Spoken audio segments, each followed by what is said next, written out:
أعوذ بالله من الشيطان الرجيم بسم الله الرحمن الرحيم كنتم خير أمة أخرجت للناس تأمرون بالمعروف وتنهون عن المنكر صدق الله العظيم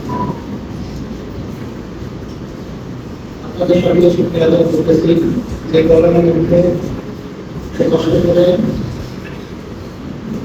সুন্দরভাবে বসে আছেন সেইগুলো রক্ষা করে আপনাদের ধন্যবাদ জানাইতেছি যারা মেহনত করে এই পরিবেশটা তৈরি করেছেন তাদের সরকারের শুকরিয়া আদায় করতেছি আমি কথা দীর্ঘায়িত করবো না মাকসাদ আপনাদের দোয়া চাওয়া সহায় করে দেবেন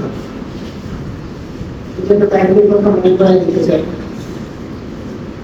আল্লাহ পাক রব্বুল আলামিন আমাদের এই উম্মতের মুহাম্মাদিয়াকে 1,24,000 পয়গম্বরের উম্মতের মধ্যে সর্বশ্রেষ্ঠ বানাইছে। হযরত ওমর রাদিয়াল্লাহু আনহু এই আয়াতের ব্যাখ্যা দিয়ে বলেন উম্মত হওয়ার শর্ত আছে, ওই ব্যক্তি এই শ্রেষ্ঠ মর্যাদা পাবে, উম্মত হতে পারবে যে ব্যক্তির মধ্যে উম্মতের মধ্যে আত্মীয় হয়। আপনারা হয়তো অনেকে বুঝতে অসুবিধা হইতে পারে, সকলের সুবিধার জন্য বলতেছি যে যেই কাজের মাধ্যমে আপনি একা ব্যক্তি উপকৃত হবেন সেই কাজকে বলা হয় উমরে লাফাই, আর যেই কাজের মাধ্যমে আপনি অন্যরা উপকৃত হবেন সেটাকে বলা হয় উমরে মোতাআত্তি।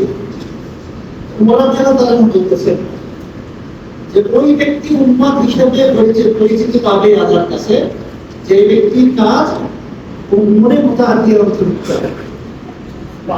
আল্লাহ শুকরিয়া আদায় করতেছি যে এই ইসলামী আন্দোলন বাংলাদেশ ব্যক্তি জীবন থেকে পরিবার, সমাজ, রাষ্ট্র সব জায়গায় পরিবর্তন চায়।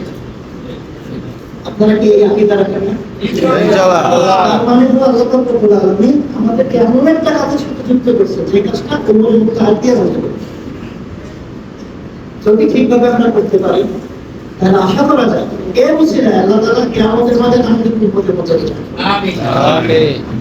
এই কথা যেহেতু আল্লাহ পাক নিয়ে আসছেন, এই কাজের মাধ্যমে আমরা উম্মত হওয়ার জন্য সর্বোচ্চ চেষ্টাটা করব এবং আমি ব্যক্তিগতভাবে এবং সবার জন্য দোয়া চাইতেছি এবং সহযোগিতা চাইতেছি। আল্লাহ পাক আমাদের সকলকে নিরাপদ পরিবেশের সাথে দিন প্রতিষ্ঠার জন্য ব্যক্তি জীবন থেকে রাষ্ট্র পর্যন্ত সব জায়গায় মেহনত করার তৌফিক দান করুন। আমিন।